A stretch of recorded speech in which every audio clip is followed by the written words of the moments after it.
Hello guys, in this video we will try below events flow. That is, first events will be available in IoT Hub.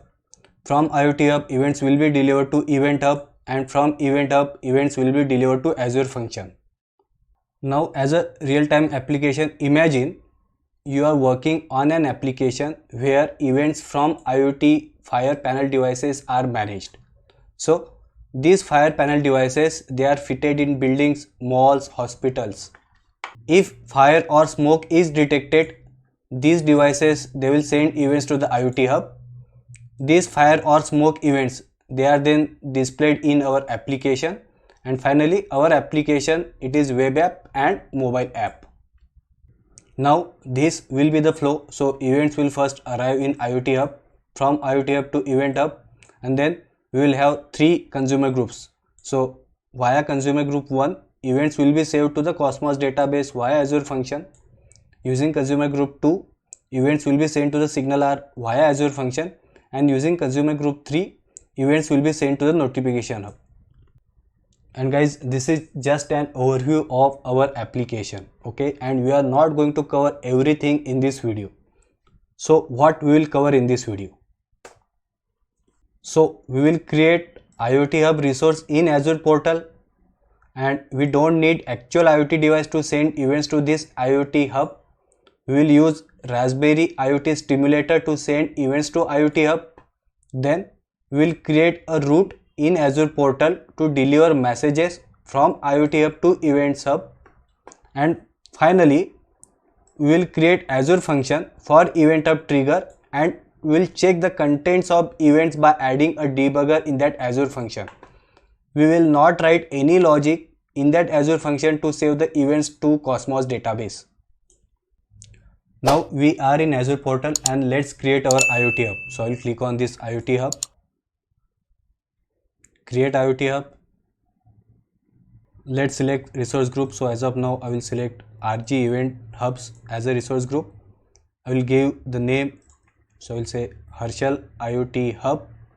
Region I will keep as East US. Tier I will select free, and review and create, and create. Our IoT Hub has been successfully created, and now let's click on go to resource. Now let's click on this devices under device management. Let's add device. So I'll give device ID as Harshal-device, and let's click on save. Now let's check the Event Hub which we have. So I will duplicate this tab. I'll go to home, and I will click on Event Hubs. So we have this Event Hub namespace, that is std namespace. Let's open that. And if I go down, see, we already have this Event Hub, that is first Event Hub. Let's open it. And under that we have this first consumer group. So let's again go to our IoT Hub. Now let's create a route such that whenever events are sent to this IoT Hub and to this device, that is Harshal device, those events should be delivered to Event Hub. So on left, let's go down. Let's click on this message routing. Let's click on this add. First, under endpoint type, let's select this Event Hubs. Let's give some name. So I will say IoT Hub to Event Hub. Let's select Event Hub namespaces. So I will select this std namespace, and let's select Event Hub namespace. So I will select this first Event Hub, and you can see this is exactly the Event Hub which we have opened in another tab. See this first Event Hub. Now let's click on create plus next.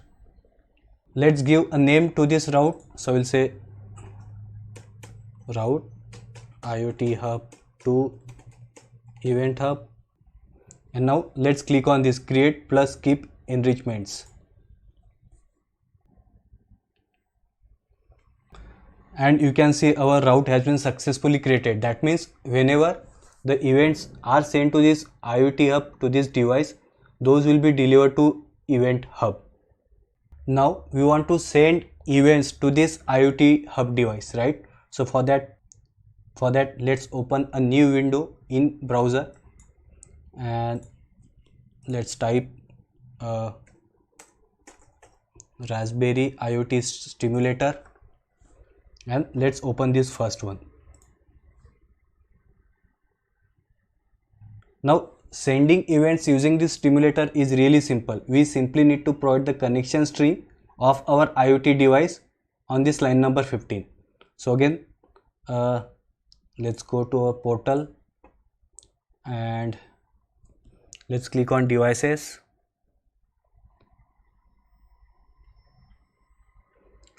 Let's open this Herschel device which we created. Let's view this primary connection string. Let's copy it and again let's simply paste it on this connection string value.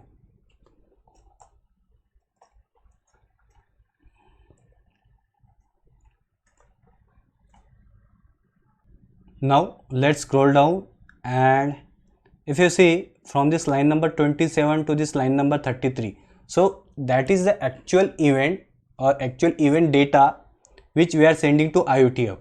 But as of now we will send this event to the IoT hub. So I will simply copy it from this notepad and I will come over here and then I will paste it over here.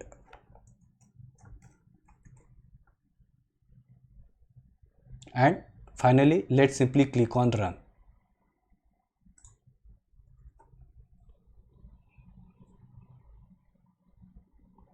And you can see it says sending messages. So messages are successfully sent to the Azure IoT hub. Now let's click on stop. Now let's go to the Azure portal and let's open the event hub. So we are in Azure event hub. So guys, we have now sent the events to IoT hub and we have also created a route to deliver messages from IoT hub to event hub. That means the messages which we send from Raspberry client, those must have been delivered to event hub. So we are in event hub and you can see under messages it doesn't show anything. So let's wait for a couple of minutes and let's click on refresh. And here you see immediately it shows 6. That means just now this event hub has received those 6 messages which we sent to the IoT hub. But then guys, we want to check the contents of messages received in this event hub, right? And for that, now let's create a Azure function for this event hub trigger, so that whenever messages arrive in this event hub, we can check the contents of the messages in our Azure function. So let's go to the Visual Studio. So we are in Visual Studio and we are creating a new project. So let's say Azure Functions. Next, let's give name to our Azure Functions project. So I will say IoT Hub to Event Hub Trigger function. Then next, from this function drop down, let's select Event Hub Trigger. So yeah, this is Event Hub Trigger. As of now, connection string setting name, we will keep it blank, and our event hub name. So our event hub name is this first event hub. So let's copy it, let's paste it over here and create. And our Azure function is ready. Now the first thing, we need to add this connection property. So for that, let's open this local settings.json. Here I will say connection strings, and here I will specify the key. So I will say event hub connection string, and here we need to provide the connection string for our event hub, and for that let's go to the Azure portal. So we have opened this event hub. So under settings, under shared access policies, let's open this my policy. Let's copy this primary connection string and let's paste it over here and let's save. And now let's copy this key, that is event hub connection string. So let's copy it, like let's go to function1.cs and let's paste it in this connection variable and let's save. And guys, we are not going to make any code changes in this function, that is we'll keep this code as it is. The only thing we'll do is we'll add a debugger on this line number 19, so that whenever this function is running and whenever this function gets triggered, we can check the contents of these variable events, and these variable events, it will show or it will display the details of events received from event hub.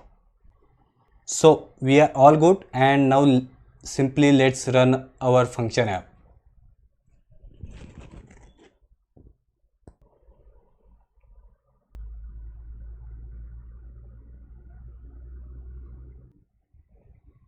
And you see our function app is running and it also got triggered as well.